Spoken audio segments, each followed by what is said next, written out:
अब एक क्वेश्चन है रिजल्ट्स के रिगार्डिंग बच्चे रिजल्ट्स के बारे में पूछ रहे हैं कि रिजल्ट्स कैसे डिक्लेयर होगा, कितनी जल्दी होगा। मैं आपको प्रोसेस बता देता हूं, टाइम मैं कमिट नहीं कर सकता आपके साथ। एग्जाम के बाद एक स्कैनिंग का प्रोसेस होता है, स्कैनिंग होगा, उसके बाद रिजल्ट। लेकिन हमें आप लोगों को करेक्शन पोर्टल के लिए भी टाइम देना है एज पर the statement given by the advocate general in the high court. उसके अकॉर्डिंगली करेक्शन पोर्टल कंप्लीट करने के बाद इमीडिएटली रिजल्ट डिक्लेयर कर दिया जाएगा। तो आप सब बच्चों से ये रिक्वेस्ट है कि जब भी करेक्शन पोर्टल हो उसको एक्सटेंशन के लेके रिक्वेस्ट ना करें और गिवन टाइम में ही आप उसको कंप्लीट कर दें। गिवन टाइम में कंप्लीट करेंगे तो रिजल्ट जल्दी डिक्लेयर कर पाएंगे। इसके अलावा जिन बच्चों की आइडेंटिटी में इशू है, हमें कुछ बच्चों पे उनकी आइडेंटिटी पे लग रहा है कि इनके फोटो ठीक नहीं है, इनके फॉर्म्स ठीक नहीं है, तो उन सारे बच्चों का भी हम लोग आइडेंटिटी प्रूव करने के लिए आप लोगों को बोलेंगे एग्जाम करने के बाद। जिन बच्चों पे हमें शक होगा आइडेंटिटी के रिगार्डिंग, उनको कमीशन में आने के बाद कमेटी के सामने पेश होना पड़ेगा और वो आइडेंटिटी प्रूव करना पड़ेगा कि मेरा ही फॉर्म है और मैंने ही एग्जाम दिया है। तो इसमें जो प्रोसेस होगा वो भी एग्जाम के बाद ही, आइडेंटिटी प्रूव करने के बाद भी हम रिजल्ट के लिए परस्यू करेंगे। कुछ बच्चों को के क्वेश्चन थे जो गूगल फॉर्म में तो नहीं आए हैं, लेकिन अदरवाइज कुछ बच्चों ने मुझे टेक्स्ट किए हैं मेरे मोबाइल नंबर पे कि हमने 2 फॉर्म फिल किए हैं।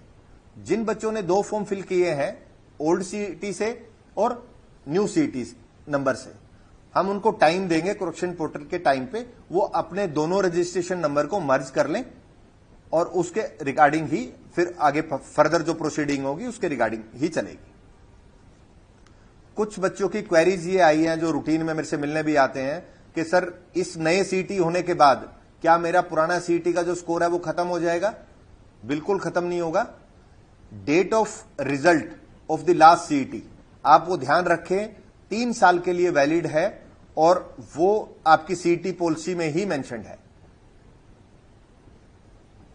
तो आप उसको देख सकते हैं, 3 साल के लिए वैलिड है। आप date of declaration of the result CET 2022 को देखें तो वो बच्चे भी नेक्स्ट एडवर्टीजमेंट में वो कर पाएंगे, एलिजिबल होंगे।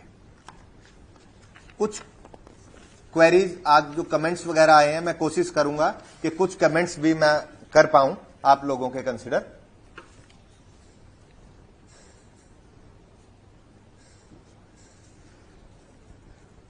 इसमें डिफरेंट टाइप के क्वेश्चंस बच्चों के आ रहे हैं, रिप्लाई फाइलिंग के लिए भी।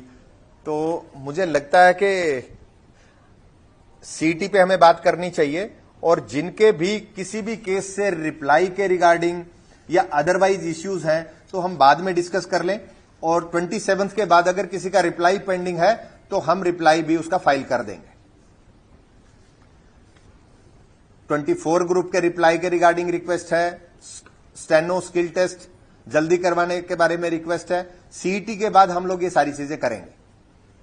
एक मैसेज आया है कि एग्जाम से 1 दिन पहले का भी बस सर्विस फ्री होगी क्या?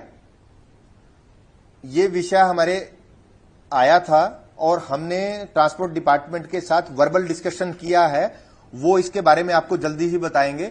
अगर कोई ऐसा कोई इश्यू होगा तो आप ट्रांसपोर्ट डिपार्टमेंट के इंस्ट्रक्शन देखते रहें, आपको इसका मैसेज मिलेगा, चिंता करने की जरूरत नहीं है। कुछ बच्चों का क्वेश्चन बुकलेट जमा करवाने के रिगार्डिंग भी आया है कि क्वेश्चन पेपर को जमा करवाएं। इसके लिए हम डिस्कस करेंगे, हमारी नॉलेज में है, और आपको एग्जाम से पहले इसके रिगार्डिंग कोई ना कोई डिसीजन जो होगा आपको इंटीमेट कर देंगे।